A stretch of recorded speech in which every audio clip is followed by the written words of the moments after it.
solution is free market, but the reason why is for, by and large, drug prices. Congressman Elijah Cummings and Senator Bernie Sanders. Senator Bernie Sanders is in the subcommittee on health. He introduced an investigation, and hopefully what's going to come of that is legislation to solve the problem. An investigation into 14 generic drug manufacturers. Generic, not none of the new prescription drugs. These are things that should be a free market. The patents expired for the people who initially introduced them. 14 letters to these companies and asking them for basically all their costs. They're asking them for things like their total gross revenues, the dates, quantities, purchasers, prices paid for all sales of their drugs, the expenses paid, their sales contracts, who voted basically in their company to raise the prices of drugs, and the price of the same drugs they're selling to Americans in foreign markets where drug restrictions are not as heavy. Like in Mexico, you can walk into basically a pharmacy and buy prescription drugs, things that would be prescription drugs in this country, over the counter. My father works at, he's the owner of Life Extension, and he wrote an article about 6 years ago when I went to Mexico we went there by cruise, and I was on the beach and I got stung by some unusual bug that's in Mexico, and it caused some inflammatory reaction. And I needed medical care right away. It was a pretty terrible pain. I can't really describe how it was, but I wanted medical treatment like that instant. There was a drug that could solve the problem. In America, if I got stung by the same bug in America, it would have taken me probably 5+ hours in an emergency room to get a prescription, to run over to a pharmacy and get the drug that would probably cost way more than it was actually made for. In Mexico, we went down to a pharmacy and we got like a $3 tube of triamcinolone, which is the drug. In the United States, by the way, that drug costs about $1,000 for the same amount. We got it $3 over the counter, and it solved my problem. About $3. That's my number. It may have been like $5, but when you're talking about $1,000 to $3 to $5, that little difference doesn't really matter. About the report, this is coming out of both Bernie Sanders and Congressman of the Oversight, a ranking member of the Oversight Committee on Government Reform in the U.S. House. They're doing a joint investigation. They went. There's a preliminary report. They haven't even gotten back their information from the drug companies yet. It's just what they found. Albuterol, which is a generic drug, it's used to treat asthma and other lung conditions. It increased 4,000%, 4,014% from year October 2013 to this year. So basically one fiscal year, it increased 4,014%. Doxycycline hyclate, that's a antibiotic. It increased 8,281% over the period of 1 year. Same time. Glycopyrrolate, it's a drug used in surgery. It's used to treat irregular heartbeats. Jumped 2,728%. I don't know if those numbers shock you, but let me give you the actual price of the drug before and after. This is 1 year. This is 2013 to 2014.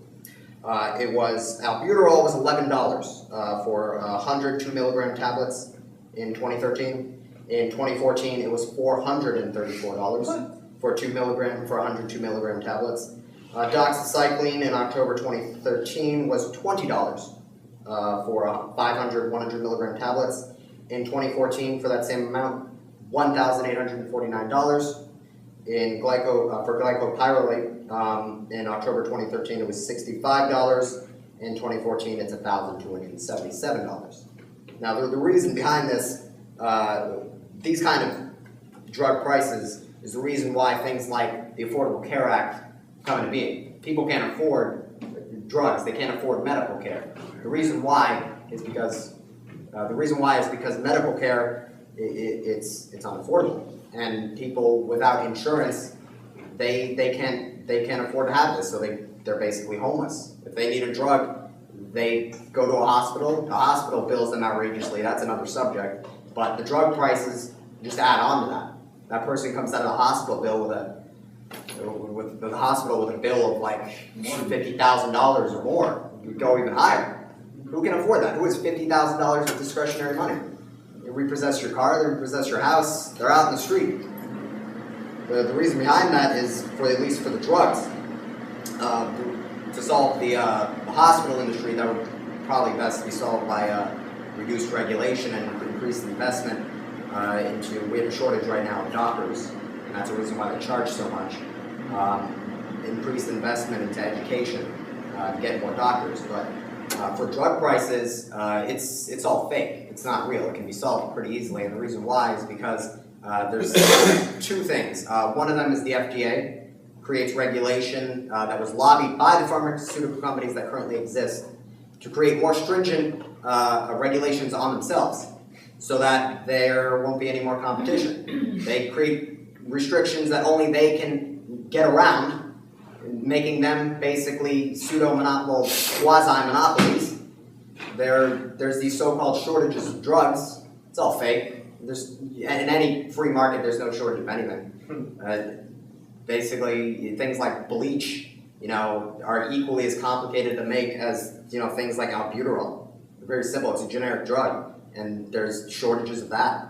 But it costs so much because they say there's shortages. It's two things. It's the gray markets, which Elijah Cummings is doing an investigation. And for those who don't know, a gray market is when in a typical free market economy, drugs are sold from a wholesaler to a pharmacy or a hospital and then to the consumer. In a gray market, drugs are sold from the manufacturer to a fake pharmacy, one that ups the price, ridiculously, like from a manufacturing price of 13 cents for a bottle to $500 to $1,000 to the pharmacy, then to the person. That's how that works. And the other thing, I don't quite remember what the other reason why the drug prices were so high. It's gray markets and collusion, basically, that was the other thing. Collusion, people, 3 generic drug manufacturers that currently make a drug, they say, I'm only going to make this amount, this amount of this drugs this year if you only make this amount of that drug. And they collude, shortage in the market, prices go up. And the reason behind that is because there's FDA barriers that prevent non-pharmaceutical companies from selling these drugs, from making them and selling them. Only a certain amount of manufacturers can make and sell those drugs. In a free market, people would see that something that costs them 13 cents to make, they can sell for 1,000. They jump into that market. You can go to Alibaba, like right now, which is a website that sells basically ingredients to drugs. Sells many other things. You take it, put it in a capsule, and sell it. You'd make $1,000+ per basically bottle. And the price would go down because people would jump into a market. That's how free markets work. We're all about free markets. But we don't have a free market in the generic drug industry, and especially in the brand name drug industry. But in the generic drug industry, it should be free market, and it's not. And that's why basically things like medical care, Medicare is going bankrupt. That's why the Affordable Care Act is eventually going to go bankrupt. Our premiums are going to be jacked through the roof. Our co-pays are going to get ridiculous. We won't be able to pay for them. And things like the Affordable Care Act, they're well-intentioned, and that's probably the reason why they passed.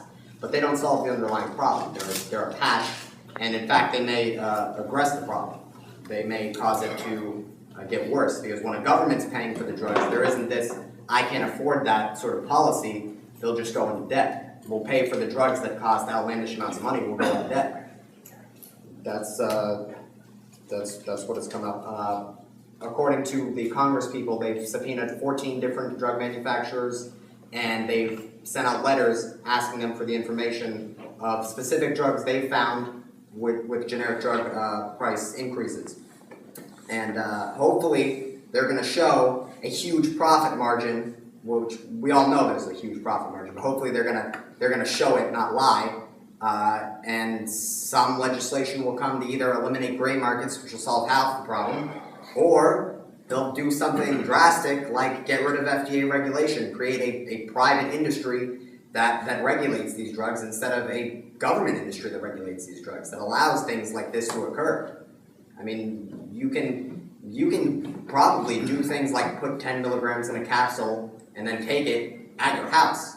But we don't want to trust that, so we have companies do that for us. The issue is we have the only companies that can do that are ones that are certified by the FDA, and that costs millions, if not tens of millions, if not hundreds of millions of dollars. And And the only people that can afford that are the current pharmaceutical companies. So this is what needs to be changed. I'm certain that if you eliminate the drug price fiasco, you'll probably solve the 2/3 statistical bankruptcy from medical care.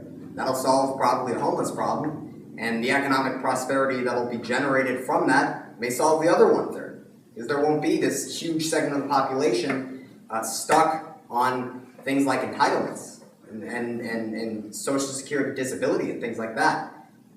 Our taxes won't go to waste, and they won't have to be increased.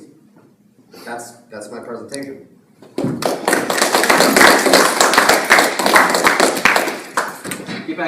Being an older person, and I'm still licensed in the state of Florida as a CPA, one of the things they did with drug companies, and really the whole problem is why we're all here, too much government. Do you mind? Get the government out of private industry, and the prices will come back down. Sure. One of the things that caused the initial rise in drug prices was R&D for drug companies were not allowed to be capitalized. In other words, if I'm developing a cancer drug, let's say, and I've invested $4 million into that cancer drug, and I put it on the market, I cannot offset that $4 million against the revenue from that drug. I have to expense it in the year it's incurred. So now the drug companies find a heavy hitter. Guess what happens? The prices go up for that drug because they have to pay for their R&D for other drugs. Thank you, federal government, IRS.